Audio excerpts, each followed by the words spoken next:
Tapi yang bawa training ini seorang coach, certified coach, dan dia mengarahkan itu untuk merubah mindset itu harus meditasi. Jadi mengosongkan pikiran. Jadi kita dalam sesi itu lampu digelapin, terus disuruh apa? Tutup mata. Bayangkan kamu ada di sebuah taman. Terus ada air, ada sungai, ada air yang terdengar gemercik air gitu kan, gemercik air. Terus kita disuruh membayangkan orang-orang yang kita kasihi ada di sana, membayangkan suasananya tenang, teduh gitu.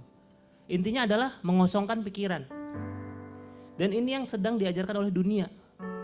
Ketika pikiranmu sedang kacau, kosongkan pikiranmu. Tapi tidak itu yang diajarkan oleh firman Tuhan.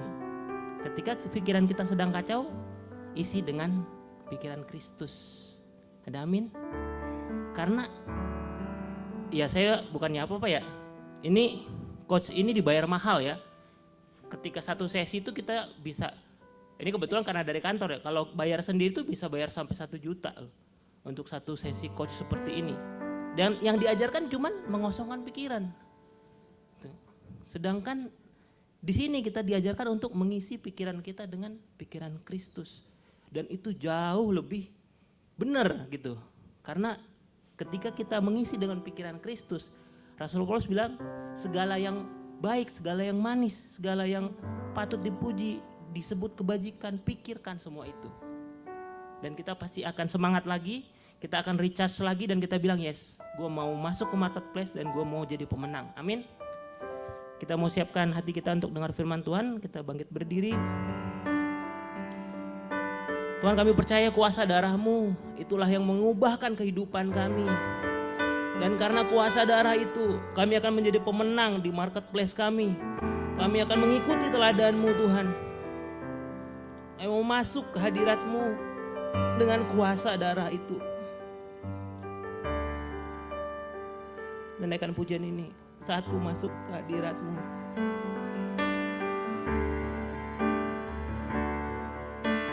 Saat ku masuk ke hadirat-Mu, bawa persembahan ke tempat kudus-Mu.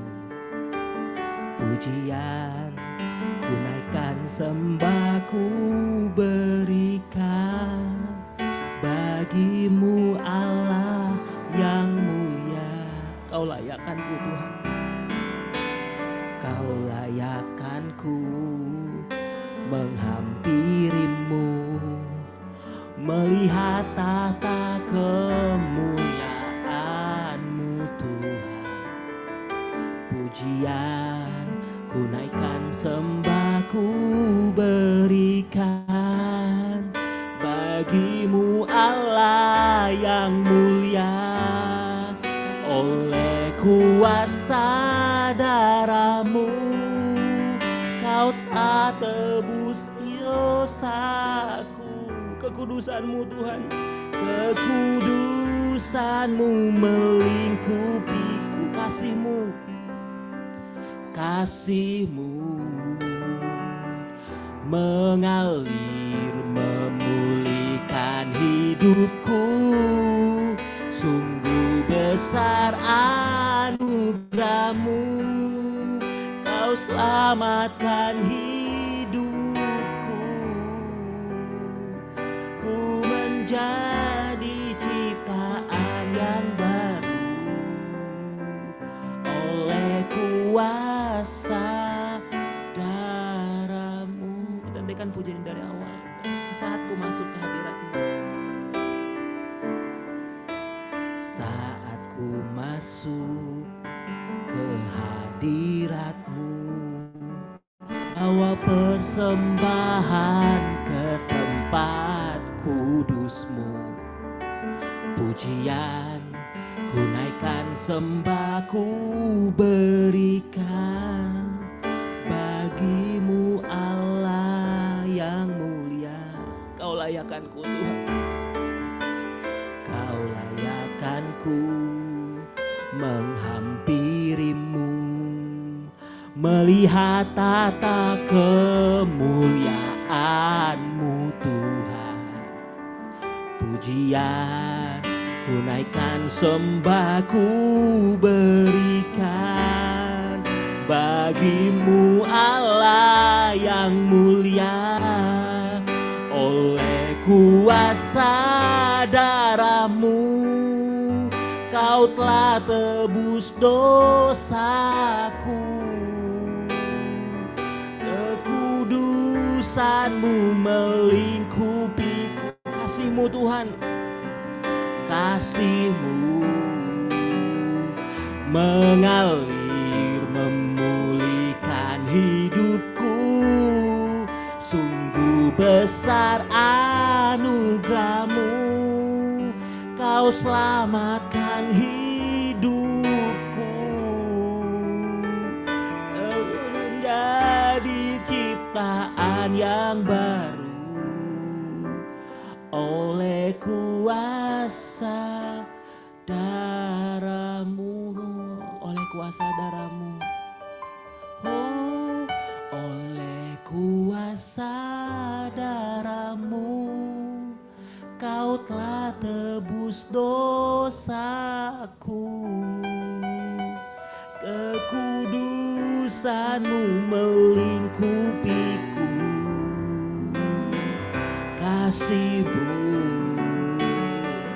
mengalir memulihkan hidupku. Sungguh besar anugerah-Mu, Kau selamatkan hidupku. Ku menjadi ciptaan yang baru oleh kuasa darah-Mu. Ku menjadi ciptaan yang baru. Ku menjadi ciptaan yang baru oleh kuasa darah-Mu.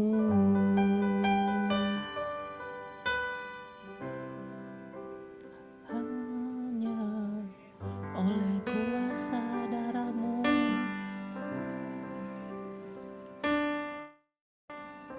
Terima kasih Tuhan atas pengorbanan-Mu. Terima kasih Tuhan atas pengorbanan-Mu di atas kayu salib. Darah-Mu yang menebus hidup kami. Darah-Mu yang menebus hidup kami.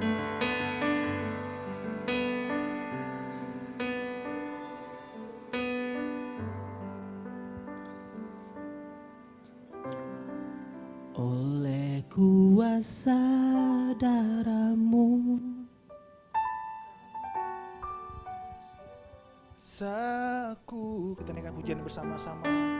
Kekudusan-Mu melingkupiku. Kasih-Mu mengalir, mengalir, memulihkan hidupku. Sungguh besar anugerah-Mu, Kau selamatkan hidupku. Ku menjadi ciptaan yang baru oleh kuasa darah-Mu.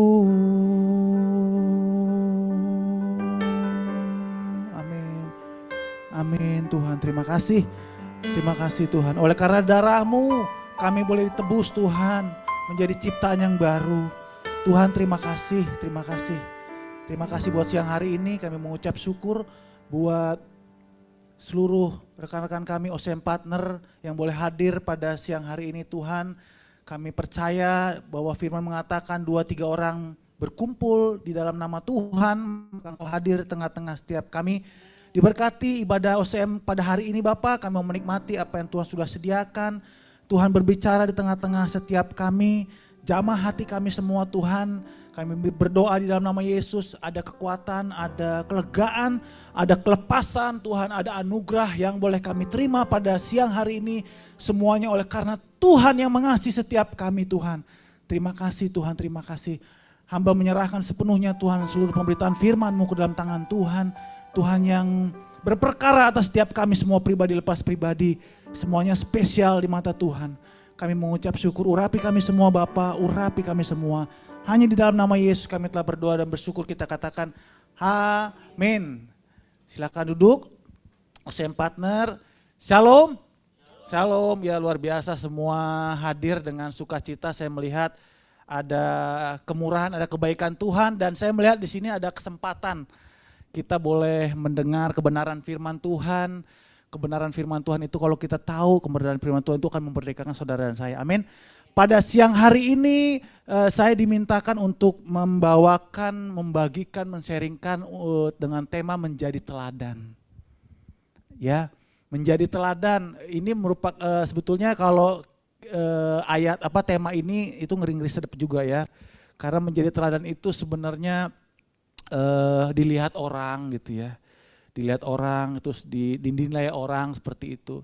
Tapi ini merupakan suatu hal yang penting buat kita ketahui, kita pelajari bahwa mengapa kita perlu menjadi teladan di tengah-tengah marketplace, di tengah-tengah dunia ini.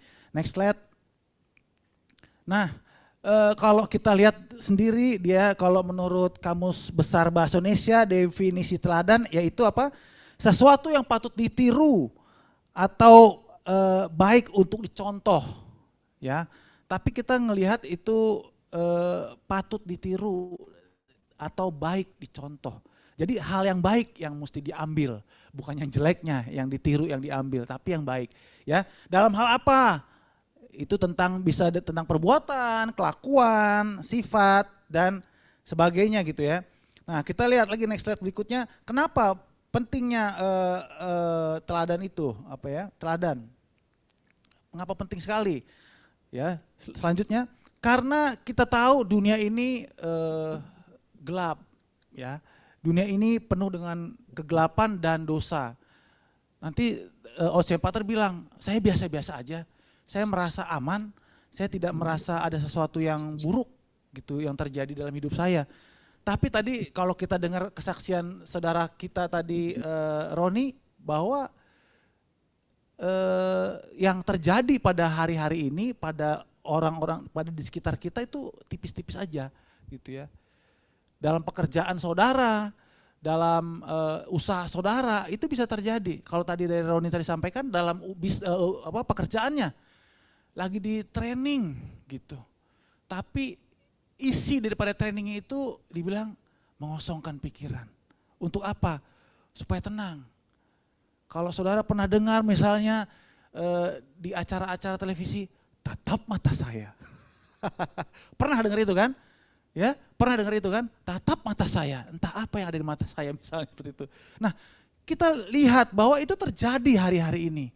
Ya, kita datang satu pekerjaan dan orang yang mengajarkan kepada saudara dan saya, pada orang-orang yang di kantornya itu hal-hal yang kelihatannya itu profesional aja gitu. Tapi pada kenyataannya mengosongkan pikiran. Ya, mengosongkan pikiran. Terus bayangkan Anda ada di tengah sungai. Terus ada gemercik air. Saudara pegang pancing atau enggak? Nah, istilah gitu kan sambil mancing maksudnya. Nah, itu sering diajarkan. Tapi kalau kita enggak tahu kebenarannya seperti apa, dan kita mesti bersikap seperti apa, ya kita ngikut aja. Oh, ini kan pekerjaan saya, ini kan berbicara secara profesional loh gitu.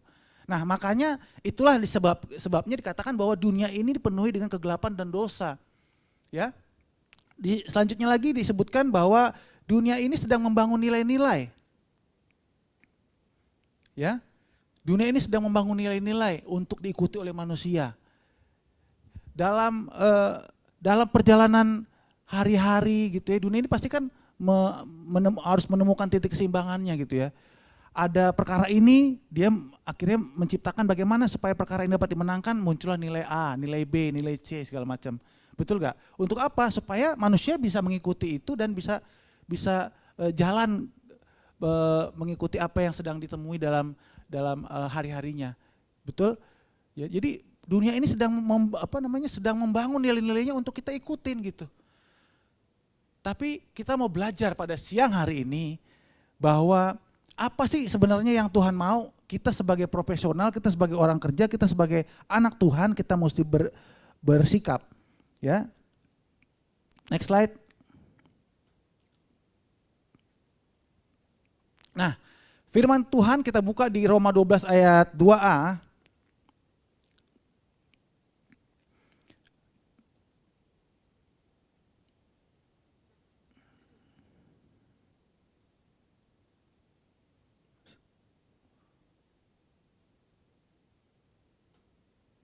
Ya, oke. Roma 12 ayat 2 dikatakan, janganlah kamu menjadi serupa dengan dunia ini, tetapi berubahlah oleh pembaharuan budimu, sehingga kamu dapat membedakan manakah kehendak Allah, apa yang baik, yang berkenan kepada Allah, dan yang sempurna. OSM Partner, Tuhan bilang, ya, firman Tuhan katakan bahwa kita tidak boleh menjadi serupa dengan dunia. Itu sudah jelas, ya. Tetapi berubahlah oleh pembaharuan budimu. Dunia ini banyak orang-orangnya, ya. Nilai-nilainya itu bukan hanya di sekitar kita juga, banyak dari internet, ya, dari YouTube, ya, semua itu dari belahan dunia yang lain. Mereka menceritakan nilai-nilai setiap mereka semua gitu. Nah, dengan derasnya informasi, dengan derasnya info-info seperti itu bisa mempengaruhi saudara saya, betul? Bisa mempengaruhi saudara dan saya. Nah, kalau kita nggak tahu apa yang Tuhan sampaikan melalui kebenaran firman-Nya, maka kita bisa menjadi serupa nggak dengan dunia? Bisa. Karena apa? Derasnya informasi yang kita terima. Informasi yang sekarang ini bisa kita dapat dari mana? Handphone bisa, mudah sekali. Ya, dari handphone kita bisa dilihat YouTube, kita bisa melihat internet, kita bisa melihat website, semua kita bisa lihat. Kita mau dapat informasi seperti apa, kita bisa dapatkan dari handphone. Dan itu bisa mengubah saudara dan saya menjadi apa? Serupa dengan dunia. Tidak lagi mengikut apa yang Tuhan mau dalam firman-Nya. Yang kedua, persahabatan dengan dunia adalah permusuhan dengan Allah. Sudah jelas dikatakan, kalau kita serupa dengan dunia, kita bersahabat, kita kompromi dengan apa yang dunia katakan, dengan nilai-nilainya gitu ya, dengan sikapnya, kita menjadikan kita itu apa? Permusuhan dengan Allah. Jadi yang pertama adalah serupa dengan dunia itu tidak diharapkan. Itu menjadikan kita musuh dengan Allah. Ya. Dan yang kedua bahwa firman Tuhan katakan janganlah kamu menjadi serupa dengan dunia. Jadi gimana dong kalau kita nggak boleh serupa dengan dunia? Kita nggak boleh jadi bersahabat dengan dunia, jadi seperti apa? Nah, kita akan lihat slide berikutnya. Kita buka di 1 Timotius 4 ayat 12, saya minta satu orang untuk baca, OSM Partner. 1 Timotius 4 ayat 12. Silakan, ada yang bersedia baca 1 Timotius 4 ayat 12.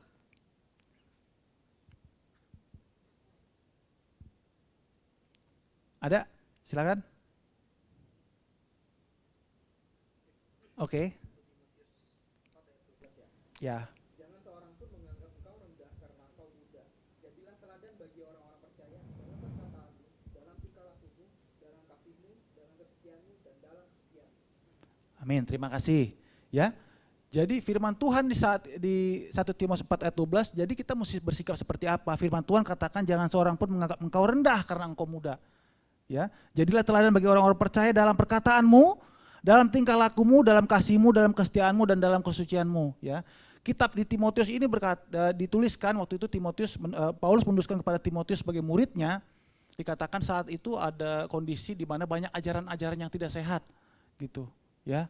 Jadi Timotius diminta sama Paulus untuk kamu mesti mengajarkan yang benar seperti itu. Tapi oleh karena Timotius ini muda, gitu ya, sedangkan kan pasti banyak orang-orang yang latar belakang lain gitu ya, intelektual gitu ya, pemimpin-pemimpin agama pada saat itu yang usianya lebih tua, berpengalaman seperti itu ya. Nah, Timotius mesti menghadapi orang-orang seperti itu. Tapi Paulus menyampaikan, jangan seorang pun menganggap engkau rendah. Karena apa? Karena engkau muda.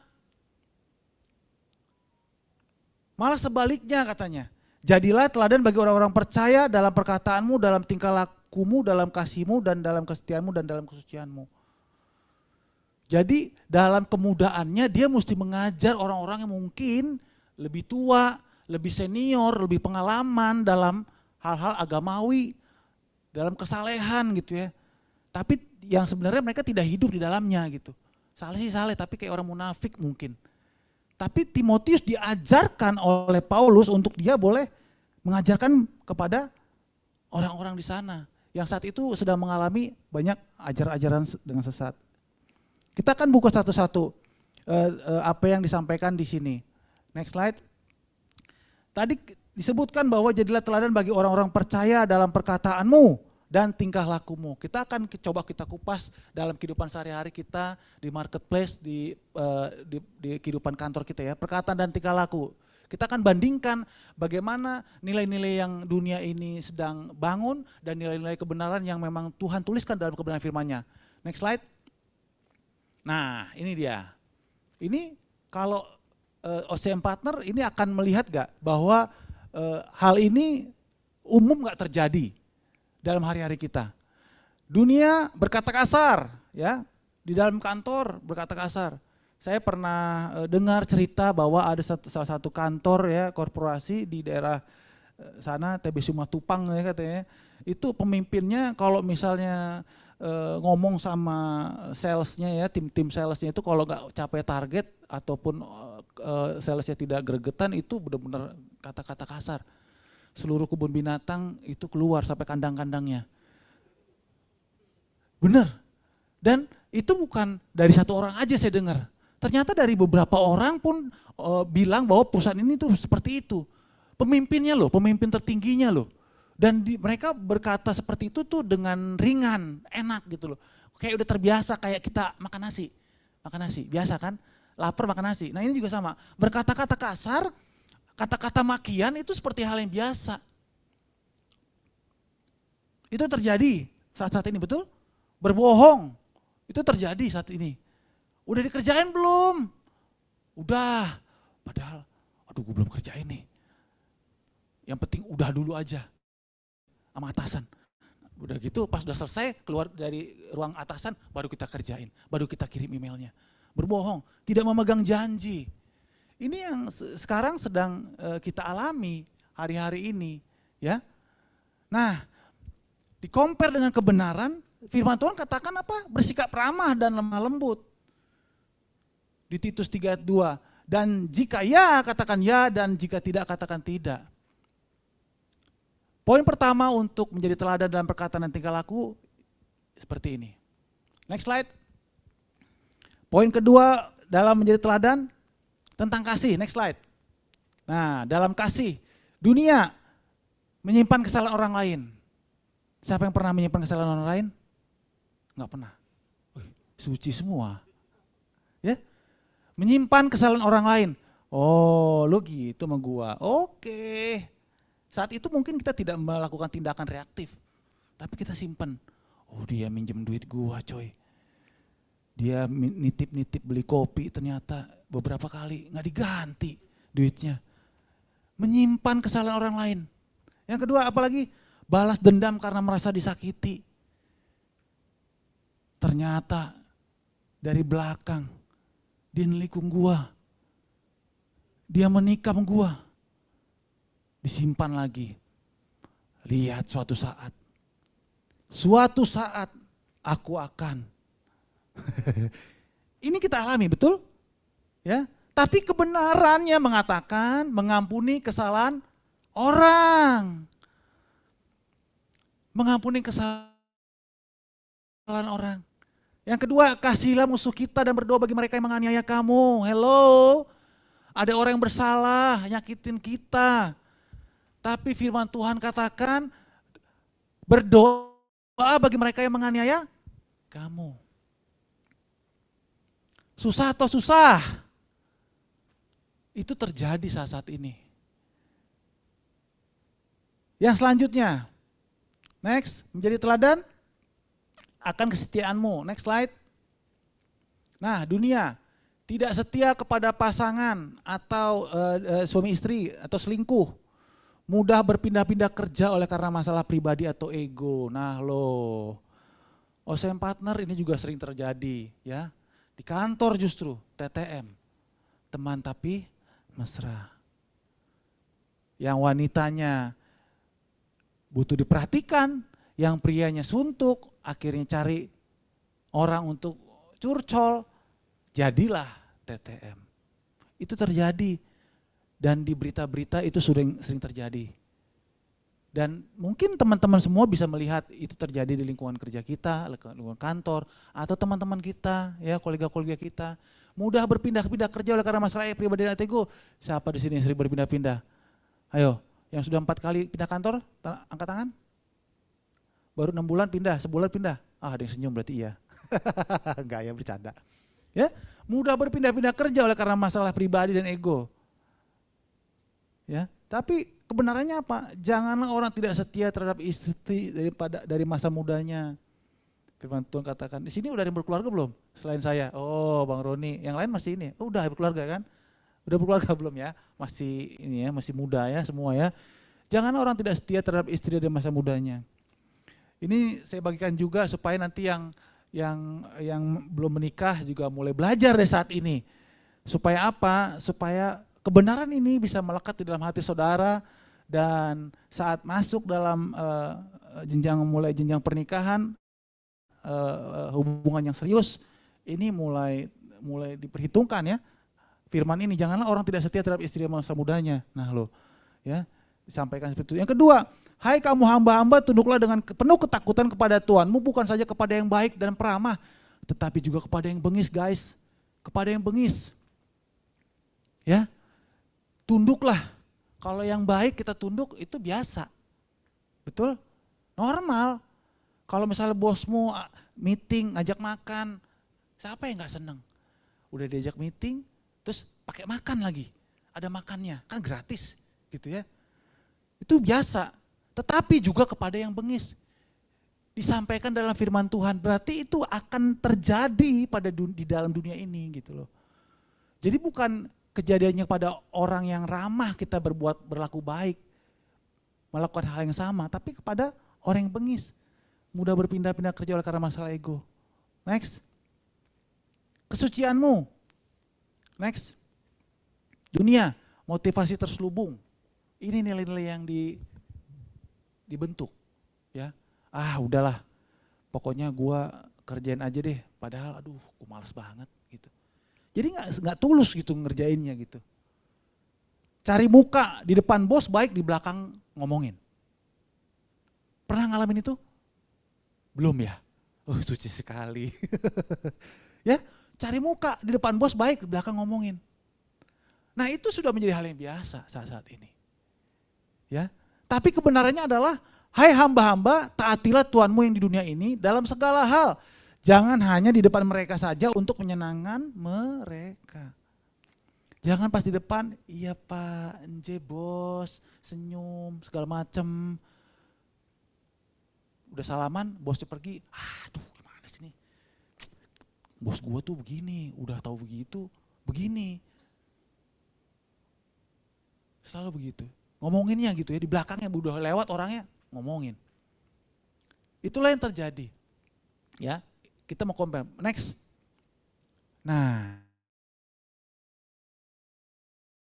yang terjadi gitu ya antara nilai-nilai dunia dan nilai-nilai kebenaran yang mesti dilakukan, susah-susah gampang atau susah.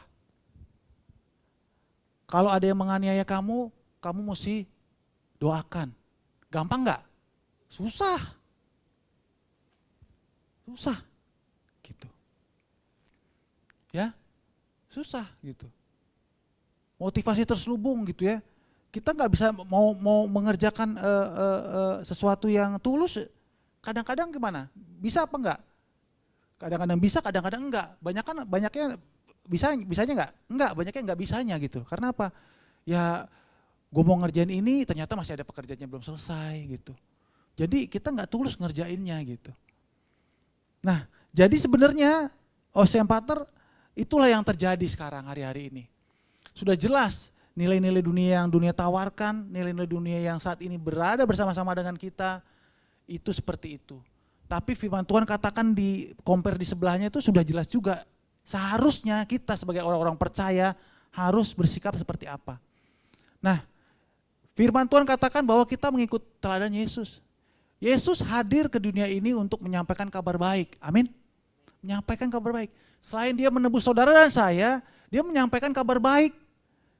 Bagaimana kita menjadi orang bersikap, bagaimana kita boleh menjadi berkat bagi banyak orang, bagaimana kita menjadi menyalurkan kuasanya, berkatnya, menyalurkan sukacita, kebaikan, kebenaran, itu Tuhan Yesus.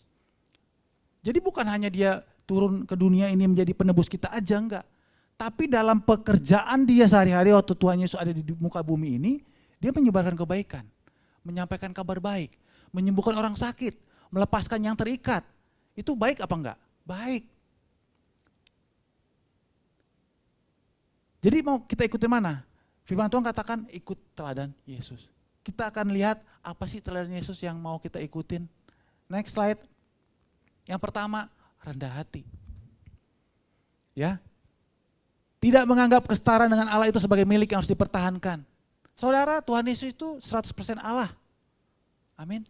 Dia meninggalkan kejayaannya, kehebatannya, luar biasaannya di surga gitu, turun ke bumi. Itu ya, menjadi sama seperti manusia. Untuk setara apa katanya? Kesetaraan dengan Allah itu sebagai milik yang dipertahankan. Enggak, untuk menemui saudara dan saya gitu ya. Dia rela menjadi manusia, menjadi sama. Supaya apa? Supaya saudara dan saya diselamatkan. Dia tidak, wah gua kan udah pencipta nih, masa aku jadi manusia, jadi yang diciptakan. Nah,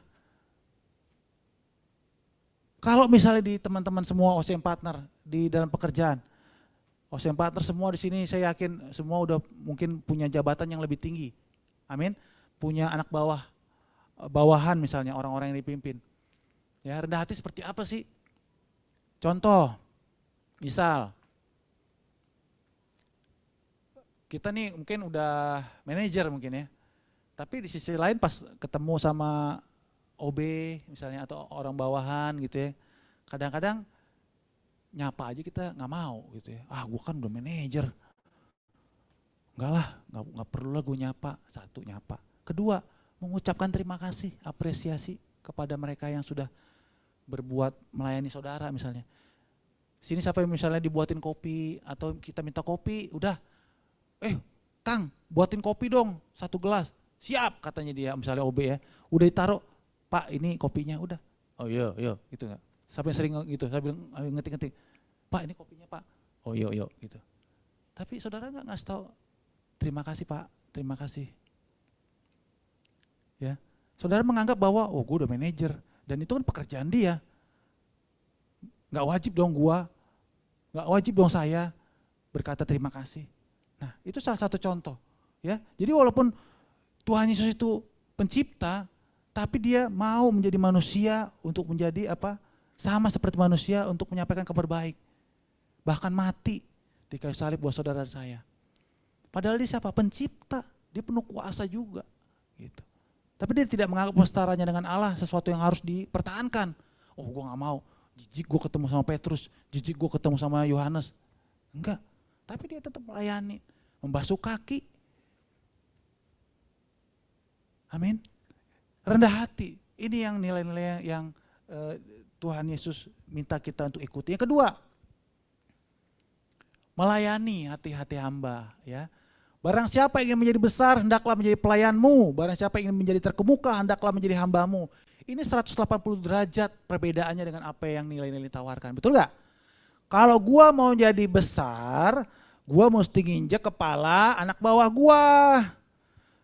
Kalau gue mesti menjadi terkemuka, gue mesti cari tempat di mana gue bisa kelihatan senantiasa Padahal nggak disuruh sama bos, tapi gue hadir dimanapun, di ruang meeting hadir. Meskipun gue cuman masuk sebentar, halo Pak gitu doang, supaya apa? Supaya orang tahu gue tuh ada di situ. Dunia ini mengajarkan seperti itu, banyaknya mengajarkan seperti itu. Menjadi terkemuka, wah gue mesti kerja lebih dahsyat, mesti hebat, mesti menyiapkan segala sesuatunya misalnya, ya, menjadi besar, mesti orang yang melayani saya, gitu. Baru gue dianggap besar. Kalau misalnya banyak orang-orang di bawah saya itu melayani saya, tandanya gue orang besar. Tapi Tuhan Yesus mengajarkan, barang siapa ingin menjadi besar, hendaklah menjadi pelayanmu. Barang siapa menjadi terkemuka, hendaklah menjadi hambamu. Itu gampang apa tuh susah? Gampang, susah. Karena apa? Harus ada kerendahan hati, goodwill dalam dirimu, dalam diri kita semua. Kita melayani. Memiliki hati seorang hamba, ya, dan nggak peduli, gua nih jabatannya apa, tapi gua mau melayani. Misalnya ada bawahan kita butuh bantuan misalnya, dan kita tahu jalan keluarnya, tapi karena kita pimpinan, nahan, loh, dia dong harusnya yang cari tahu, dia dong cari yang googling di internet untuk mencari tahu apa sih ini jawaban dari permasalahan ini, padahal dia tahu, tapi karena dia mengikuti Yesus, melayani dan memiliki hati hamba, dia datang ke anak bawahannya bilang, oh apa yang bisa saya bantu? Menawarkan, apa yang bisa saya bantu? Oh ini, oh masalah seperti ini, oh ini, kamu coba kerjakan ini, coba kerjakan ini, coba kerjakan ini. Gitu. Seringkali kan kita melihat seperti itu ya. Orang yang lebih tinggi itu gak mau melayani, gak mau memberi diri, gak mau membantu orang. Padahal dengan cara kita melayani mungkin saja suatu saat dia akan terupgrade karirnya. Dia akan lebih cepat menemukan solusinya. Amin. Yang kedua tadi, melayani dan memiliki hati hamba. Itu yang Tuhan Yesus ajarkan. Yang ketiga, lanjut. Go extra miles. Dan siapapun yang memaksa engkau berjalan sejauh 1 mil, berjalanlah bersama dia sejauh 2 mil. Pernah enggak waktu kita kerja, bos kita bilang, pekerjaan kita belum selesai nih. Tolong dong kerjain proyek yang kedua ini. Respon saudara apa? Wow, proyek 1 aja belum selesai. Boleh dikasih proyek kedua. Ini kan bukan bagian gua. Ini kan bukan bagian saya, bos. Gaji sama, pendapatan sama. Tapi pekerjaan saya dapat 2 kali lebih berat. Firman Tuhan jelaskan seperti ini. Dan siapapun yang memaksa loh, tanda kutip memaksa. Jadi itu bisa terjadi dalam pekerjaan kita. Ya, ada orang-orang yang memaksa kita untuk berjalan sejauh 1 mil. Maksudnya kita tuh ayo jalan yang lebih keras lagi, bekerja lebih keras lagi, iya. Tapi firman Tuhan katakan kita bukan untuk mengeluh, kita bukan untuk complaining, bukan. Tapi diajarkan bahwa berjalanlah bersama dia sejauh 2 mil. Diminta 1 mil, kita malah nantangin jadi 2 mil. Itu Tuhan ajarkan, go extra miles. Jadi OSM Partner dari teladan yang Yesus katakan, dari ada 3 tadi. Yang pertama apa? Belajar rendah hati. Ya, belajar rendah hati. Apapun posisi saudara, apapun status saudara, saudara tetap rendah hati. Terus yang kedua, melayani, mau melayani dan memiliki hati seorang hamba. Ya. Yang ketiga apa? Go extra miles. Ya. Tidak complaining, tidak mengeluh, tidak menggerutu. Oleh karena apa? Karena akan disuruh untuk berjalan bersama lebih lagi, berjalan 1 mil. Tapi kita mau menawarkan diri. Ayo kita jalan 2 mil yuk. Pasti pimpinan saudara senang atau kaget. Gila ini orang katanya. Saya kasih pekerjaan 1, dia minta 2 bareng-bareng. Amin. Amin saudaraku. Ya, itulah yang Tuhan Yesus ajarkan untuk kita boleh menjadi teladan. Selanjutnya. Nah, saya mau dari sharing kita pada hari ini, saya mau bagikan testimoni dalam pekerjaan saya. Saya ini seorang wira swasta, ya. Pekerjaan saya itu mensuplai bahan kebutuhan kafe dan resto, ya, food and beverage gitu.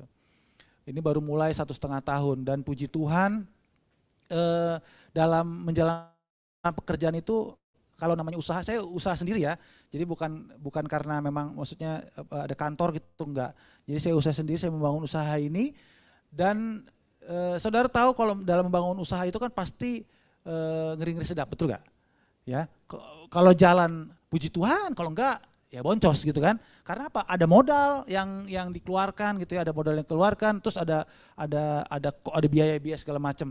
Nah, yang mau saya saksikan bahwa dalam pekerjaan saya ini gitu ya, saya melihat nilai-nilai atau teladan yang diberikan dalam kebenaran firman Tuhan itu begitu nyata. Contohnya apa? Melayani, ya.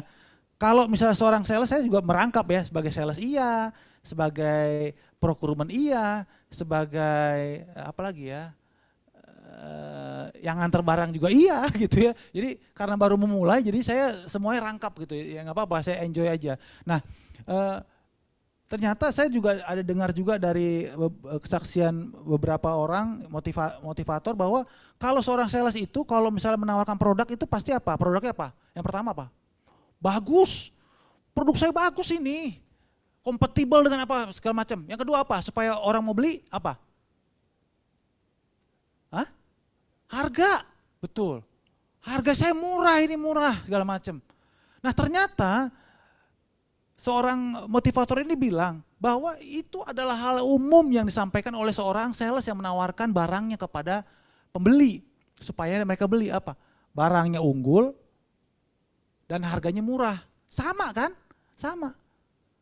Tapi kenapa kalau semua sales itu menawarkan hal yang sama itu kepada pembeli, tapi cuma ada satu sales aja yang dibeli sama pembelinya?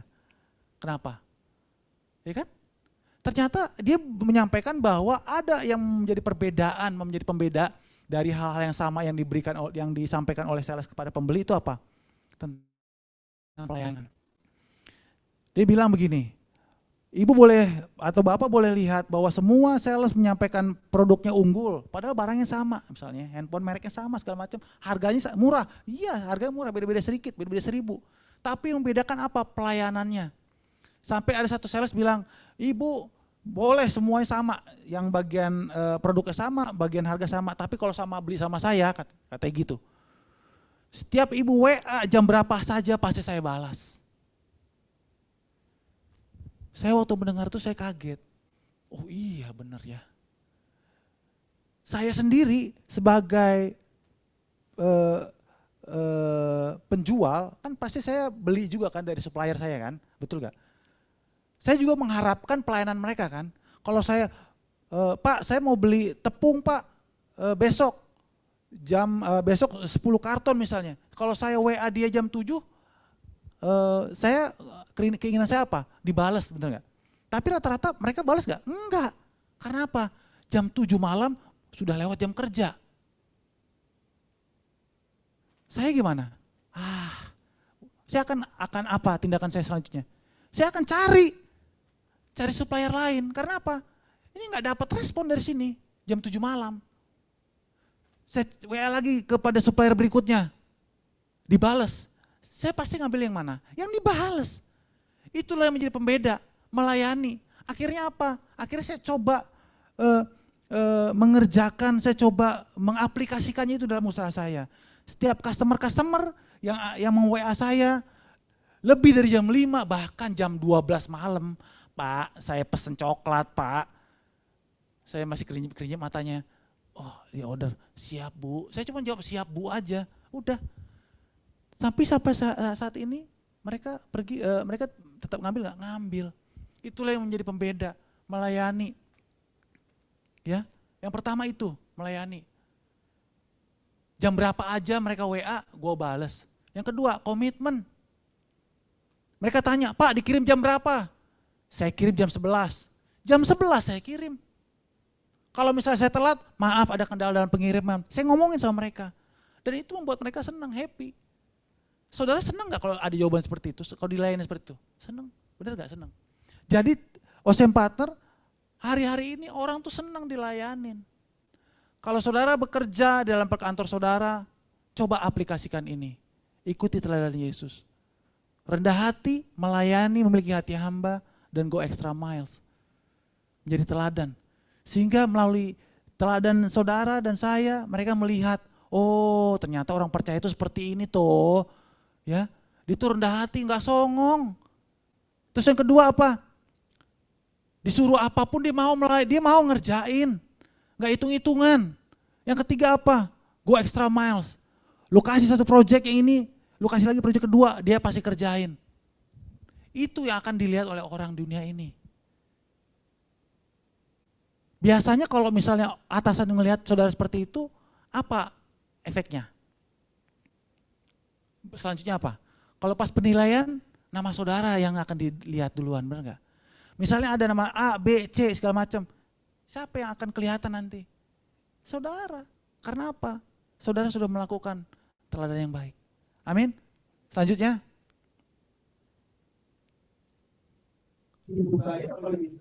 Oke, mari kita berdoa. Jadi begitu rekan-rekan, OCM Partner semua, mari di tengah-tengah dunia yang gelap ini, saudara dan saya boleh menjadi teladan, mengikuti teladan Yesus, ya, supaya apa? Supaya juga mereka mengalami Tuhan, mengalami kebaikan Tuhan melalui hidup saudara dan saya. Bukan malah menjadi batu sandungan di kantor, bukan. Sehingga mereka tidak memuliakan Tuhan, tapi justru dengan mengikuti teladan Yesus kita boleh, mereka boleh mengenal Tuhan. Oh siapa sih si A, siapa sih si B, siapa sih si C. Amin. Mari kita bangkit berdiri, kita mau naikkan pujian ini, kita mau berdoa. Saya percaya bahwa Yesus merindukan kita untuk kita boleh menjadi orang-orang pemenang di marketplace kita masing-masing. Kita akan nyanyikan pujian ini. Saya yakin semua kita tahu pujian ini. Amin. Kita nyanyikan dari refnya. Halo. Mengikut Yesus, itulah kesukaan hatiku. Ku lepas semua hakku untuk mengenal kehendaknya di hidupku. Mengiring Yesus, itulah kekuatan hidupku. Ku yakin anugerahnya mampu jadikanku hamba yang berkenan selalu. Katakan lagi bersama-sama, mengikut Yesus. Amin Tuhan. Mengikut Yesus, itulah kesukaan hatiku. Ku lepas semua hakku untuk mengenal kehendaknya di hidupku. Mengiring Yesus, itulah kekuatan hidupku. Ku yakin anugerahnya mampu jadikanku hamba yang berkenan selalu. Ku yakin anugerahnya mampu jadikanku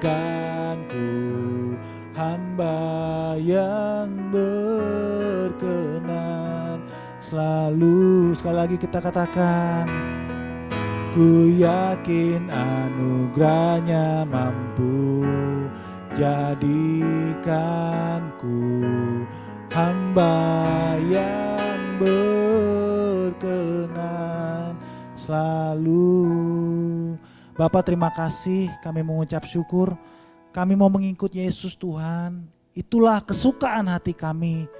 Kami melepaskan semua hak kami Tuhan untuk mengenal kehendak-Mu di dalam hidup kami Tuhan. Mengiring Yesus itulah kekuatan kami Tuhan. Kami yakin anugerah-Mu mampu dan menjadikanku hamba yang berkenan selalu.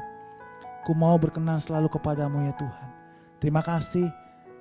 OCM Partner, angkat tanganmu jikalau ada yang mau didoakan. Biarlah momen ini boleh menjadi momen untuk Tuhan menjamah hatimu pada hari ini. Taruh tangan kananmu di dadamu dan berdoalah kepada Tuhan. Saya mau berdoa buat saudara. Bapak, aku berdoa di dalam nama Yesus buat setiap mereka yang menaruh tangannya Tuhan di dadanya Tuhan. Tuhan, Engkaulah yang mengetahui setiap pergumulan hidup mereka, dalam pekerjaan mereka Tuhan, di dalam hari-hari mereka. Pada sore hari ini Tuhan, aku berdoa dalam nama Yesus. Roh yang sama yang ada dalam setiap kami, itu juga Tuhan yang mengerjakan Tuhan pekerjaan yang besar dalam hati setiap mereka Tuhan pada hari ini. Aku berdoa ada terobosan yang Tuhan boleh kerjakan dalam setiap rekan-rekan OCM Partner pada sore hari ini Tuhan. Jadikan mereka teladan Tuhan. Jadikan mereka cahaya di tengah-tengah dunia yang gelap ini Bapa. Jadikan mereka saksi-Mu Tuhan yang hidup. Sehingga orang-orang, teman-teman kantor mereka Tuhan boleh melihat kemuliaan Tuhan melalui hidup mereka Tuhan. Tolong mereka Tuhan, dalam mereka boleh menjadi saksi-Mu Tuhan yang hidup. Menjadi orang-orang teladan Tuhan di dalam kantor mereka Tuhan. Dalam keluarga mereka Bapa. Tolong setiap mereka Tuhan. Tolong setiap mereka Tuhan. Karena kami percaya bahwa Engkau pasti mengangkat kami lebih lagi Tuhan. Mengangkat kami lebih tinggi lagi. Terima kasih. Diberkati kami semua Tuhan. Firman yang boleh taburkan itu boleh tertanam kuat di dalam setiap hati pada sore hari ini Bapa. Dan itu boleh berakar kuat Tuhan. Terima kasih Tuhan. Materaikan itu Tuhan di dalam nama Yesus. Kami mengucap syukur. Terpujilah nama-Mu Tuhan, di dalam nama Yesus kami berdoa. Sama-sama kita katakan amin. Silakan duduk. Cek. Terima kasih Pak Benito untuk firman-Nya, luar biasa. Kita harus menjadi teladan. Tadi dikatakan karena dunia ini gelap ya. Dan kita mengikuti teladan Yesus, kita harus rendah hati, melayani dan go extra miles. Amin.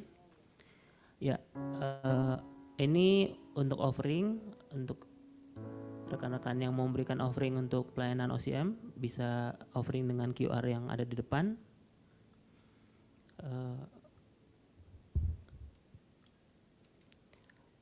OCM berikutnya 2 minggu lagi ya, dari sekarang nanti akan ada informasi kembali.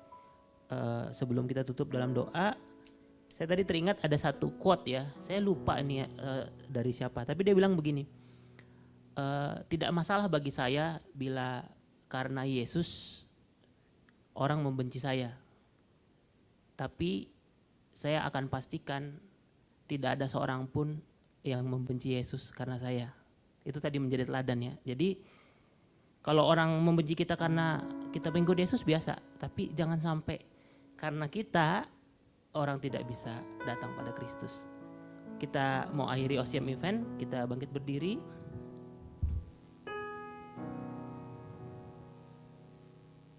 Terima kasih Tuhan untuk siang hari ini. Kami berdoa Tuhan dalam nama Tuhan Yesus, agar firman yang ditaburkan oleh hamba-Mu itu bertumbuh di dalam diri kami, dan kami jadi teladan-teladan Kristus di marketplace di mana kami berada. Terima kasih kami mau akhiri OCM event pada siang hari ini di dalam nama Tuhan Yesus. Kami katakan kami akan kembali ke marketplace kami dengan berkat luar biasa dari Tuhan, dengan kasih Allah Bapa, dengan penyertaan dari Tuhan Yesus Kristus dan pengurapan dan kekuatan dari Roh Kudus. Kami katakan dalam nama Tuhan Yesus, amin. Terima kasih, Tuhan berkati.